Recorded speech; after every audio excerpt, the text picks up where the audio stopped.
Assalamu alaikum wa rahmatullahi wa barakatuhu. Esteemed guests, ladies and gentlemen, good morning. Welcome to the second day of the inaugural Reading for Pleasure Conference. My name is Hagop Dertabitian, and I am the VOFG and Education Initiatives Manager at Emirates Literature Foundation, and I am honored to be your host for the day. I want to firstly take this opportunity to thank our generous sponsors, DP World and the Arab Reading Challenge, and our travel partner, Emirates Airline, as well as the teams behind the scenes that make events like this possible, including our special volunteers. As we enter the second day of our conference, we hope to bring you an interesting, thought-provoking, and helpful lineup of speakers.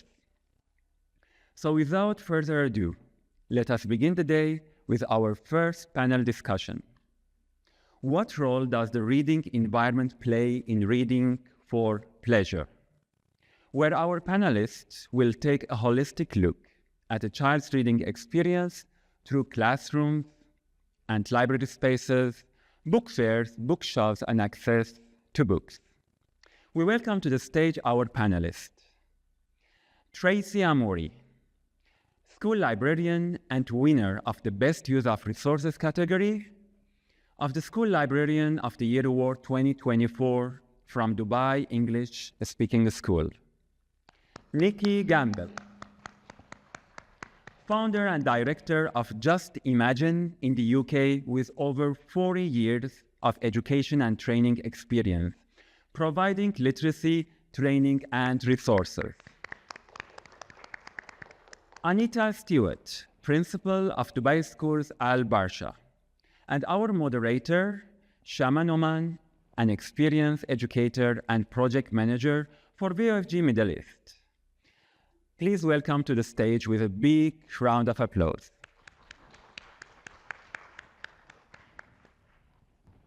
Thank you, Hagop, and a very warm welcome to everyone who made it to this wonderful panel, which is all about the role the reading environment plays in reading for pleasure.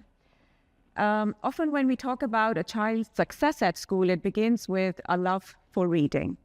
And when we talk about holistic child development, it brings into play many factors, whether it is a child's sense of security, physical comfort, it is the organizational structure. It all ends up at what we call a conducive learning environment to grow. And to help us understand what this conducive environment really looks like when we want to instill reading for pleasure in children, I'm thrilled to introduce to you our panel of speakers today. So please join me in welcoming Tracy Ammoury, Nikki Gamble, and Anita Stewart. Now, Tracy, as we know, is the winner of the School Librarian of the Year Award 2024 in the category Best Use of Resources.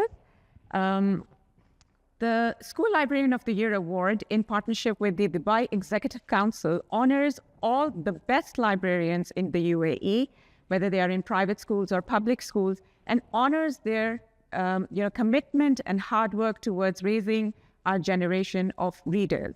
So thank you, Tracy, for joining us. And what I'm really excited about finding out through this panel discussion is that she's actually designed her school, a contemporary modern-day school library at the Dubai English Speaking School, and we'll be finding more about that. Welcome to the session.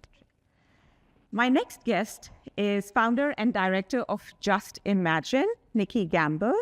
Just Imagine is the Center for Excellence in Reading, and it promotes children's literacy, engaging high-quality children's literature. Nikki has worked in education for 40 years. She continues to work in schools on research and development projects, and she's co-author of the award-winning Academic Book of the Year 2017 by the UK Literacy Association, titled Guiding Readers Layers of Meaning. Nikki also hosts a book channel where she talks about children's literature and its creators. Thank you for joining us. And finally, we are joined by the inspiring school principal of the Dubai Schools Al Barsha, Anita Stewart. She is an experienced operational and strategic leader with a demonstrated history of working in both education and government administration. Anita has vast experience of improving education systems and has a comprehensive understanding of education and inclusion. An empathetic leader at her school, she inspires and encourages her teachers to adopt, robust strategies to develop the children. So thank you very much to this wonderful panel. A huge round of applause. And now I'm sure that behind these very impressive introductions, there's been a journey of stories to tell. So we're going to just start off with our first question, and I'm just going to leave it open to them to share with us, what got you into reading, and what did the reading environment look like when you were growing up? Why don't we start with Nikki? Okay, so the reading environments for me when I was growing up, to be honest, it wasn't very inspiring in school. We had just a bookshelf at the back of the class with tatty books, not very inspiring. But I had been fortunate enough to have a home background where reading was highly valued, particularly my dad, who was an artist, and he would reenact books with us. So I remember in 1963, I was 3 years old. You now know how old I am. That's the second time in 2 days I've told people how old I am. But he came home with a copy of the newly published Where the Wild Things Are.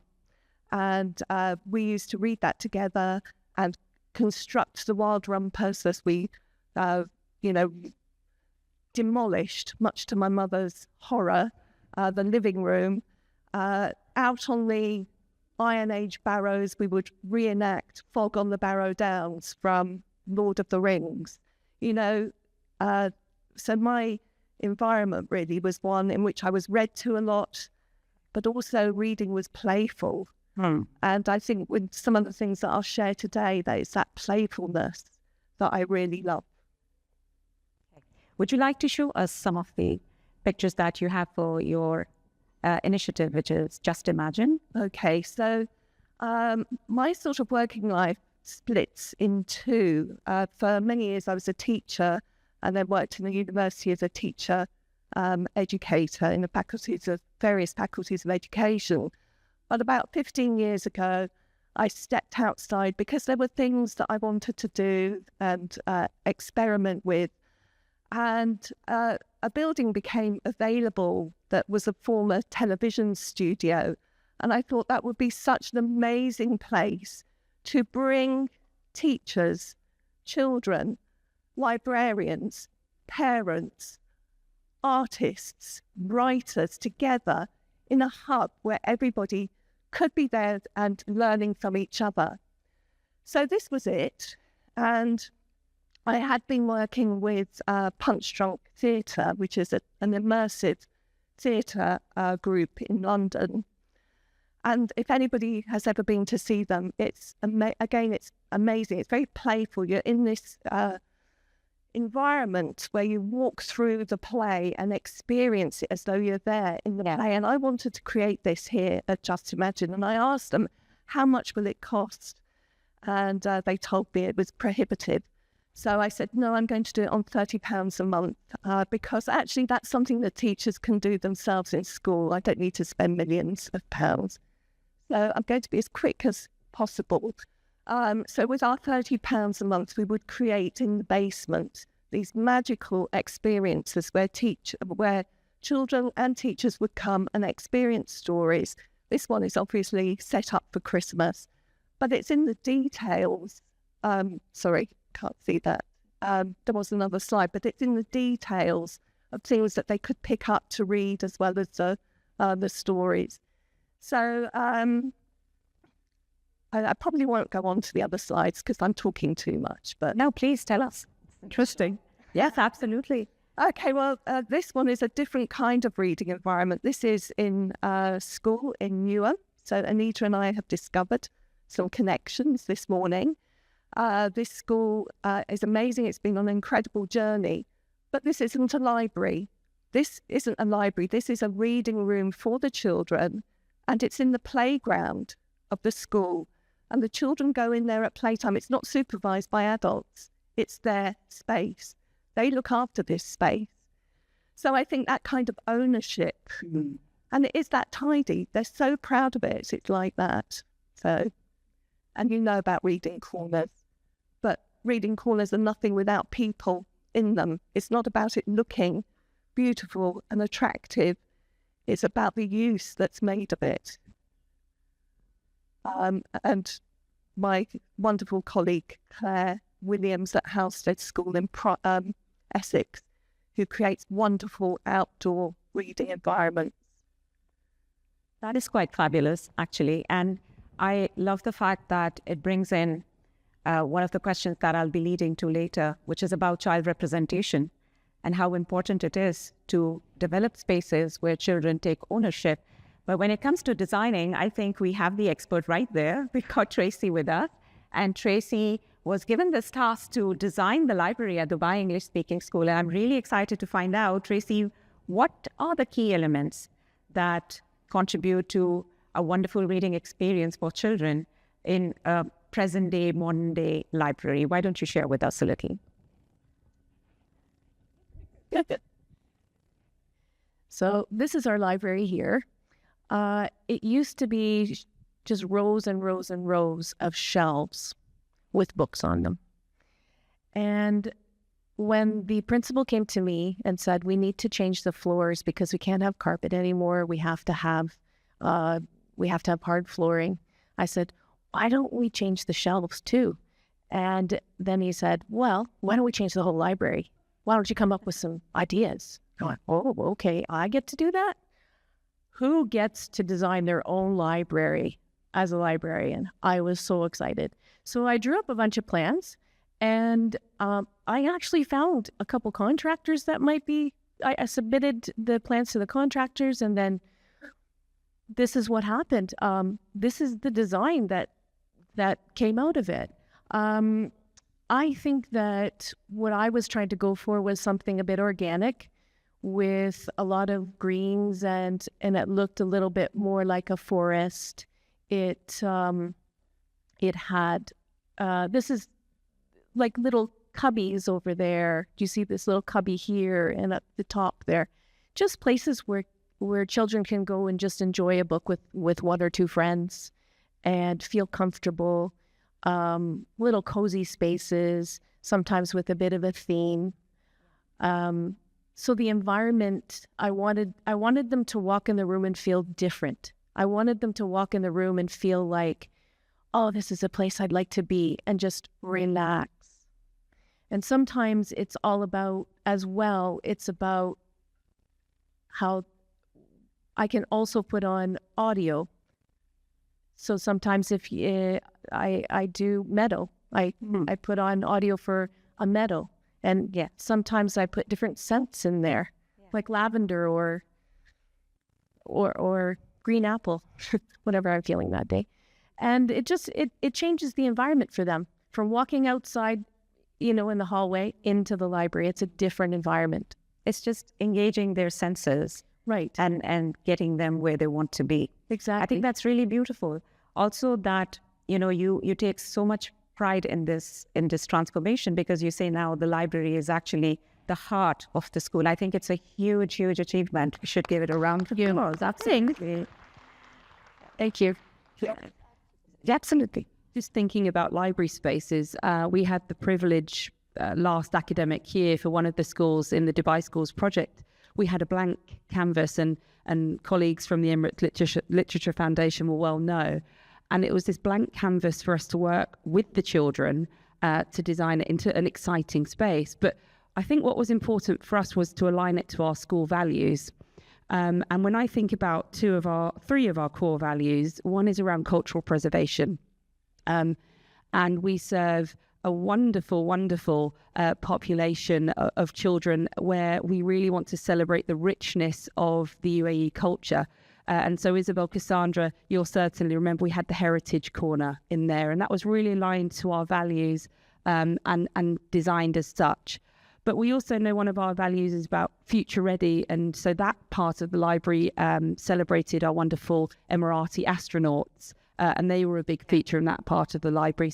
So for us, it was, how do we connect this in with our school values so that it's meaningful to us as a school community, and then have the exciting, curious spaces as well. That's really beautiful. And you come across as this passionate leader who is more into strategic decision making. And I always feel that, when it comes top down, people take ownership, people will take initiative. And you are that inspiring principal for leading this Reading for Pleasure as well. So can you share a little on, how important are children's voices when it comes to planning spaces or taking their preferences on board as to, what is it that they want to create for themselves, let's say? I think for me as Anita, and I'll start with Anita, first and foremost, it's about doing it with people and with our community. I am not someone who says, right, I'm here and this is how we're doing that, because that would only be a minuscule of what it could be.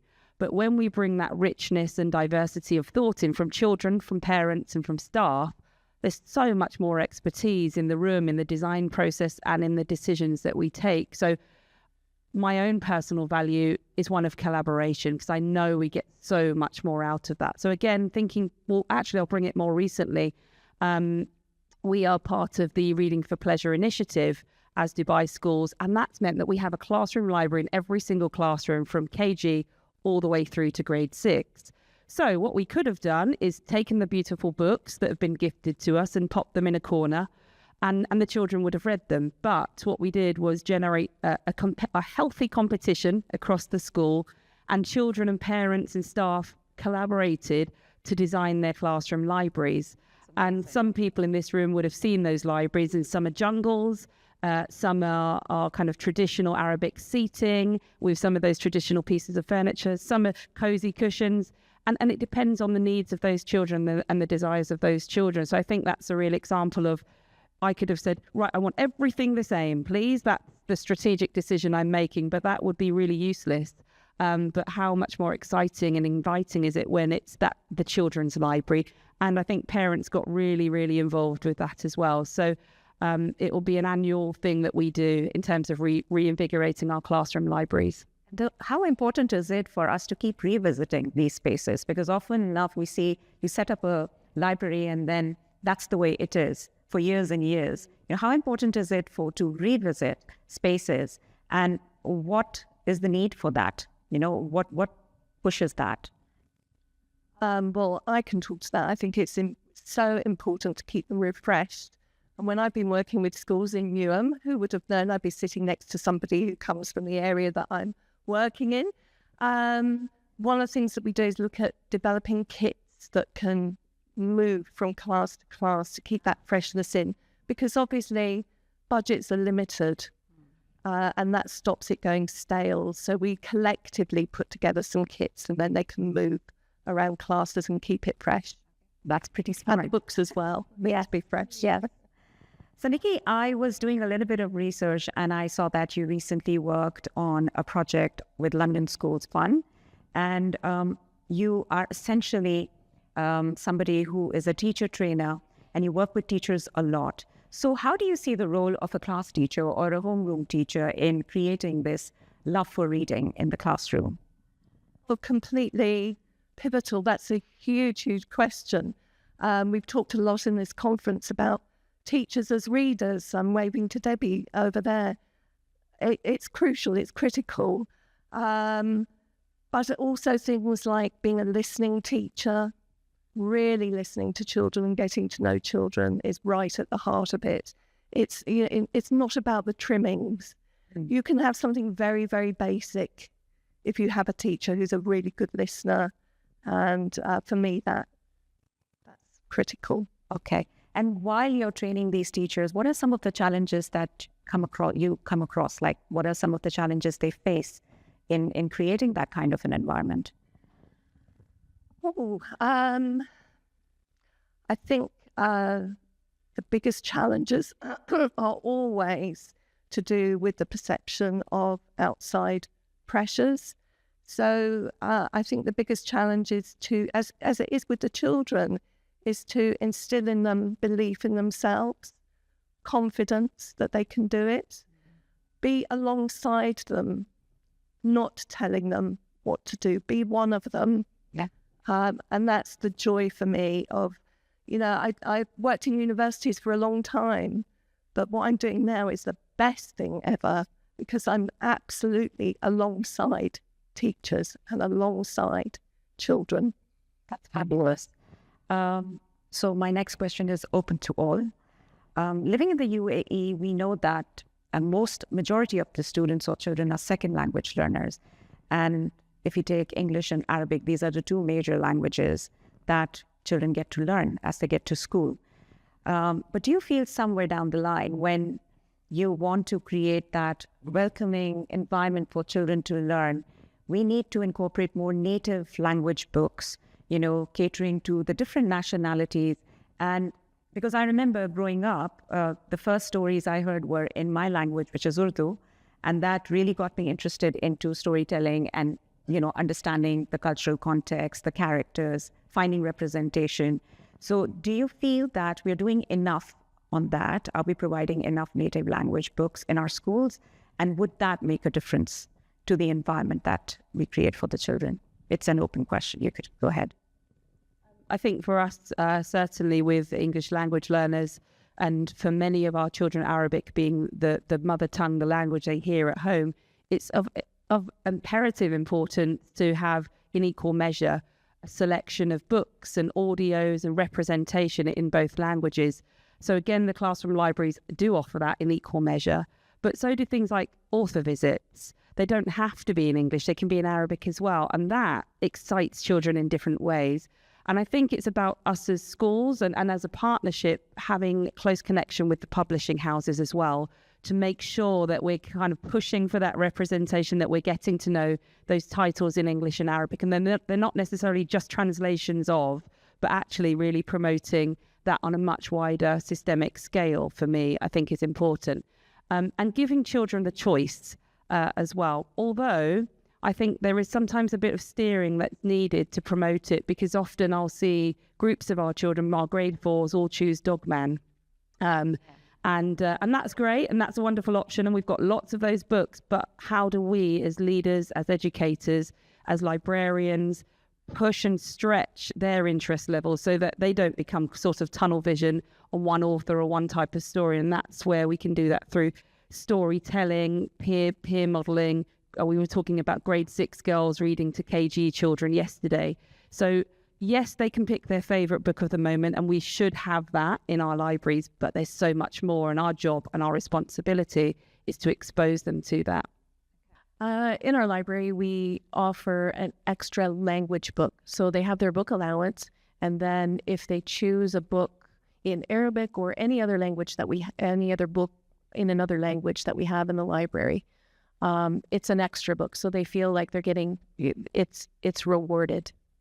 I find that I've tried to learn Arabic, and I do know some words, but I find it difficult because I don't know the language as well as I should. And so to promote Arabic is very difficult for me. I do promote the UAE in my library. I do culturally diverse stories all the time. Mm. But in terms of the language, that's something we have to work on. And because the Arabic department doesn't come in the library regularly with a class, and that's also something that librarians need to go out and search for them and collaborate with them.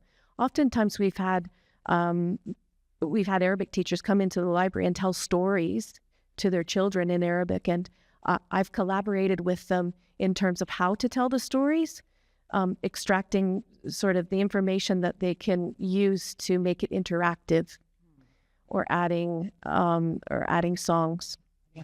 You were sharing earlier when we were having a conversation that you have this My Wish book or I Wish book. Just tell us a little more about that, because I really love that idea. Right. So we decided we needed a little bit more student voice in the library. And sometimes children will come to me and say, do you have this book? And I'll look and see, and no, I don't. But write it in the wish book, because the next time I can use my budget and I go shopping, I will buy that book. If it's appropriate, obviously, for the library. And then I say, check in a little while. I'm going to write a little note beside it to say if we've had it, if I can't get it, but here's an alternative. So I write back to them. So it's my sort of Conversation. homework diary, per se. Yeah, that's really lovely, giving them an option to put in their choices. I'd also like to touch upon some of the social platforms now. I know that Nikki runs a book channel herself where she talks about books and its creators and has interviewed around 500 people, writers, as of date. But also the fact that, do you think that discussing literature in group settings makes a difference? And does it contribute towards children becoming, more interested in reading or understanding books a little better? How does that come into play? My social channels are targeted at teachers and librarians and bringing them in. As part of the book channel, you mentioned, 500 plus podcast episodes, but I also run lots of live events online with authors and illustrators, and where the teachers come in. Some people in this room may even have participated. What I'm trying to do now is to hand some of that over to the teachers so that it's not me there fronting it all the time, but bringing them in so that they become panelists and lead some of those discussions. Absolutely. And of course, online does give that. COVID actually was a real gift to us in that respect, because it opened up that online world in a way that we haven't really conceived that we could do. We thought we had to be in the same room together. But now our community, we have people from Australia, we have people from Dubai as part of that community. And there is something about the internationalism, because we all need to break down barriers. Absolutely. And online is giving us that opportunity. Contrary to some of the parents who often point out that screen time and kids learning, without, I personally love the fact that technology has given us opportunities, and watching children read books in a bus, in a metro, in a car, places you'd not imagine them to. It's wonderful. I think that's a refreshing thing. I observed a child in KG2 the other day, and I was just looking in the class, and they were doing, free play and moving into the different stations. And there was one little boy who picked up his tablet, and there were 3 QR codes. And I guess he knows a lot. He was a lot more savvy than I would have been, but he was able to choose which story he wanted to read.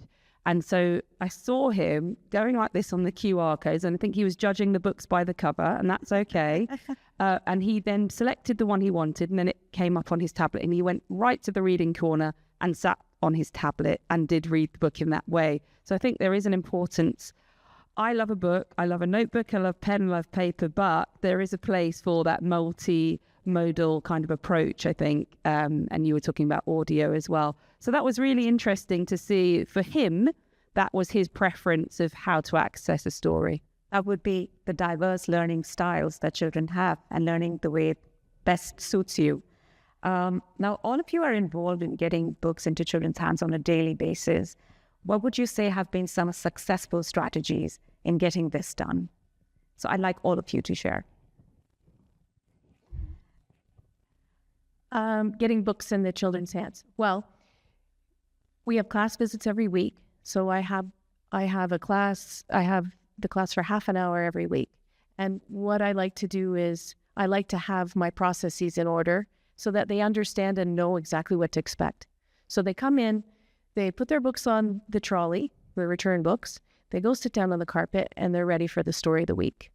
And then afterwards, they're picking their books, they come up to the desk and they take them out. So having that really helps. But then there's the element of surprise and fun. They don't know what's going to happen with the story of the week. So I think it's really amazing that if you can introduce your story and not just read the blurb, but maybe have looked at the book and pull out something that they might love about the book. Yeah. And that's right from the 3-year-olds all the way to the 12-year-olds. They really enjoy that. They're all messing around on the carpet, and they come around when you ask them a question about, hey, what, who likes to play basketball here?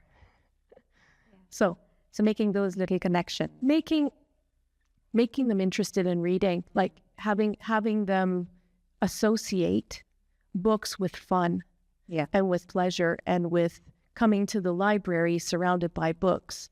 So this book that we're reading today, this is amazing. There's lots of other books like that. Go find one for yourself. Also, the organization of the library, that gets books in their hands and books that they want to read. So at the moment, we're reorganizing our Key Stage 1 area because I had organized it. It's all the picture books. I had organized it by author, and we just kept going with that. But it's not working because people are coming to me, the children are coming to me and saying, I'd like a book about dinosaurs. And I'll think, well, the person's not going to go like this. And I end up telling them to go to the same dinosaur books every time. And I don't want to do that. I want them to choose the dinosaur book that they want in the section. So it's organization as well. Makes a big difference, them getting books in their hands. Making it also accessible. Accessibility. So before and after school, we're open every single day. And I repeat that on repeat all the time in all the lessons. We're open before and after school. Come and change your book anytime. And some take advantage of that. And I love that. Even I'm noticing some readers, some children who don't read so much, they're coming every day now. That's wonderful. It's wonderful. Also involving the parents. So we have parent helpers that come in, and they love just putting away books for us, getting to know the library, seeing what goes on in a class. They bring their children in. Their children read more. They can recommend books because they know where things are, that sort of thing. What I feel from your conversation is that it's a welcome space for everyone. It's not just for the children, it's for the parents, it's for teachers, it's for everyone to take ownership of the space and make it their own. Exactly. Like a little bit more like a community library. Yeah. I like to think it's like that, so that if you can't make it, have such busy lives, if you can't make it to the library, the public library, come to us. We have lots of books. Take some. Yeah, and spend some quality time with your child as well. Right, and stay there, read. Yeah. Yeah. Put your phone away. Share a book. Nikki, would you like to add something to that? Well, I'd like to add that I think I found my twin in Tracy, because around socks, I'm sorry, do you mind if I talk about socks? Because this came up and it was like another of those wow moments. So Tracy has this amazing thing that she does with the sock book. And I said, I nearly put a slide on to do with socks. I can't believe that I didn't. So my point is about inviting people in who don't normally come into these reading spaces. And going back to playfulness. So when I had Just Imagine, the centre that doesn't exist anymore, but it was up on the slides, we had Nick Sharratt coming to spend the day with us. He actually named the book Just Imagine after us, in case you wanted to know. Anyway, he was coming to spend the day with us, and he was talking about his book Socks. I thought, how do I get the people who don't normally come into this centre? I know. I sent people out to buy lots of pairs of socks, colourful socks, and we put luggage labels on them, and we scattered them. I probably should be fined for it, for littering, because we scattered them all over the town with a little message: please bring your sock to Just Imagine and come and meet Nick Sharratt. We'll give you a book. And it was amazing. But the parents really wanted to meet Nick Sharratt. The children were so excited when they saw another child that has a matching sock. It was amazing. These 3-year-olds, oh, there's a spotty sock. It's just so creative. I love that idea. That is super creative. Finding ways of getting people who don't normally come. Yeah.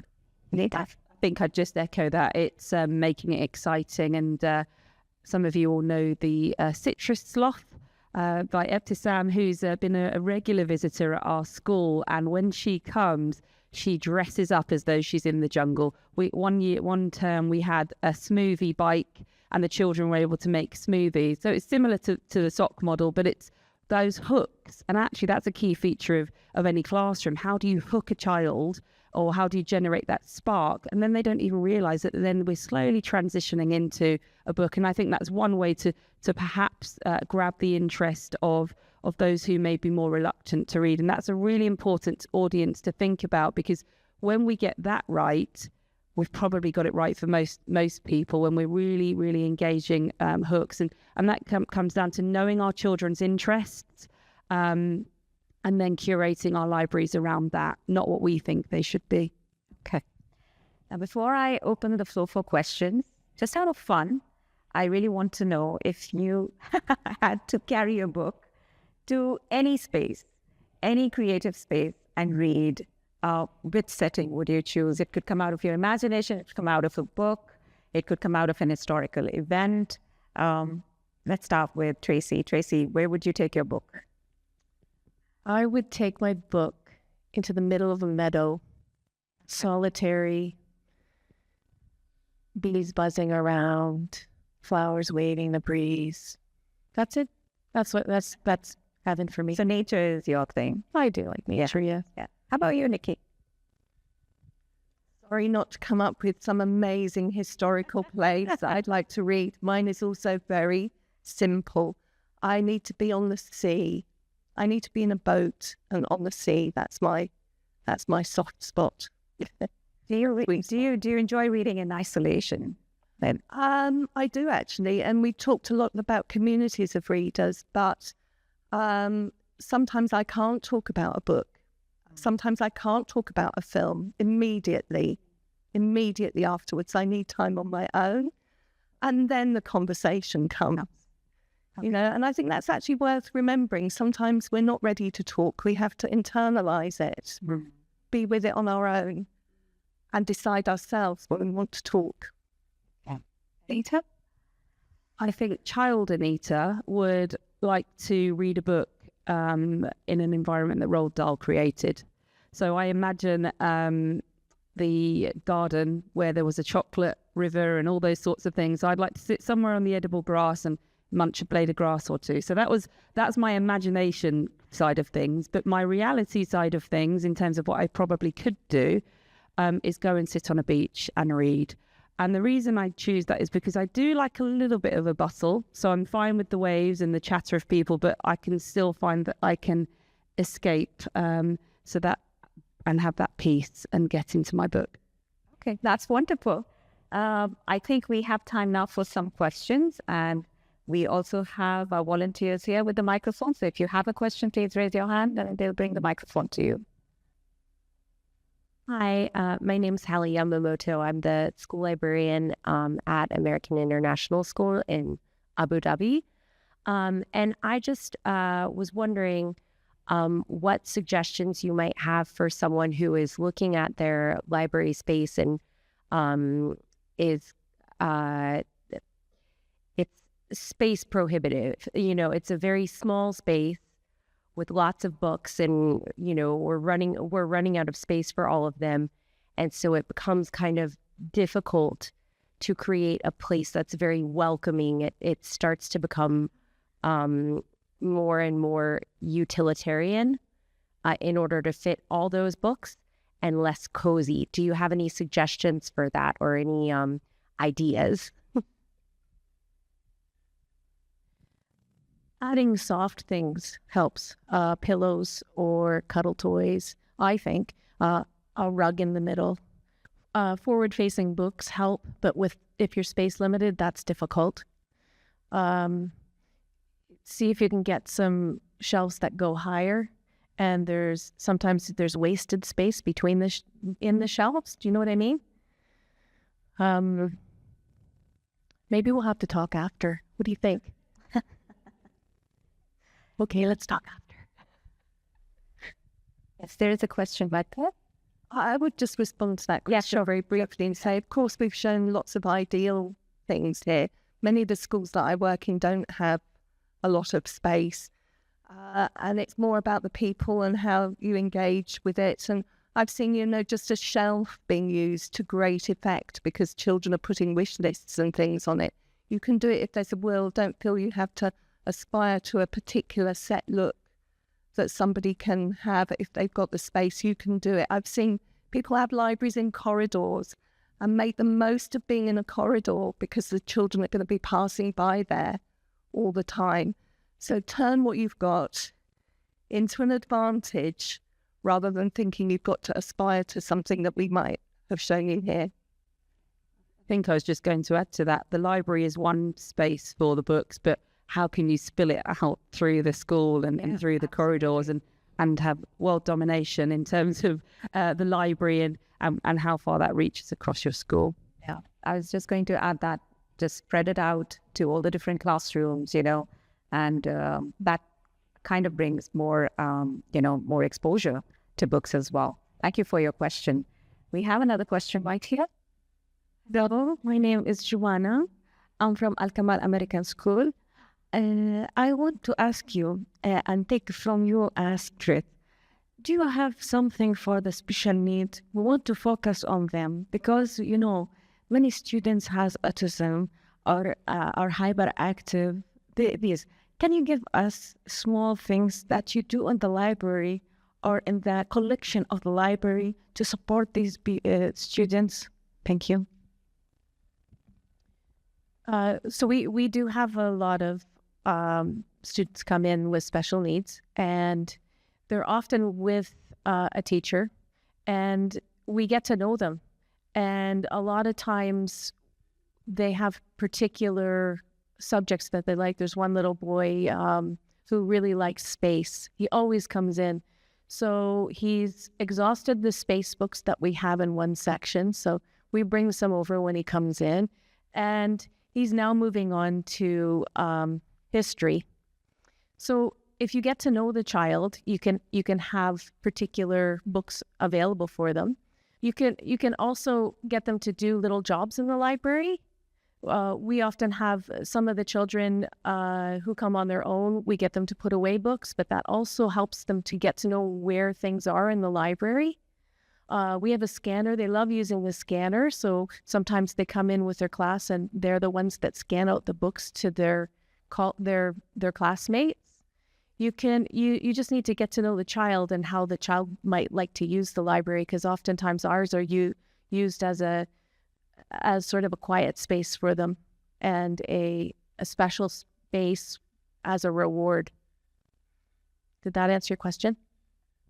Also, I think, Giovanna, if your partnerships are really important with students of determination, I think mentorship programs for them, where they can become a part of a group or have a mentor who can, help them through with reading, text, sharing information, understanding what their needs are. I think children involved with children also does a lot of magic for our inclusion.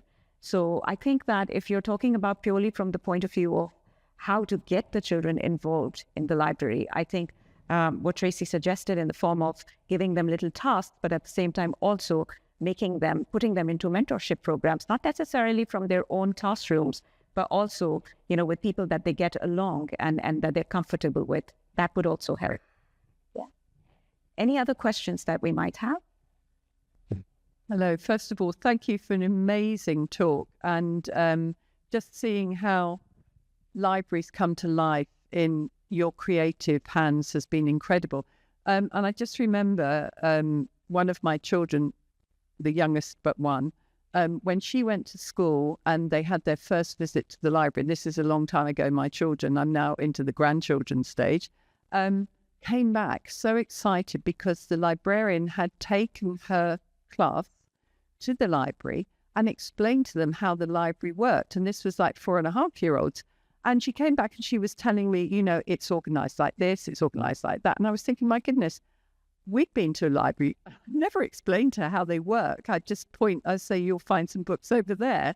And then I go and look for what I wanted from the library. So I think that, inspirational librarians bring their own flavor to doing it. And I know from working with the Dubai schools, which are part of the Reading to Pleasure project, how when we visit the schools and we see the children all in their little reading corners, they've got time, they've done whatever, it's a lunch break or things, sat there with friends, pulling books off the shelves and sort of looking at covers, thinking no, and then choosing another one.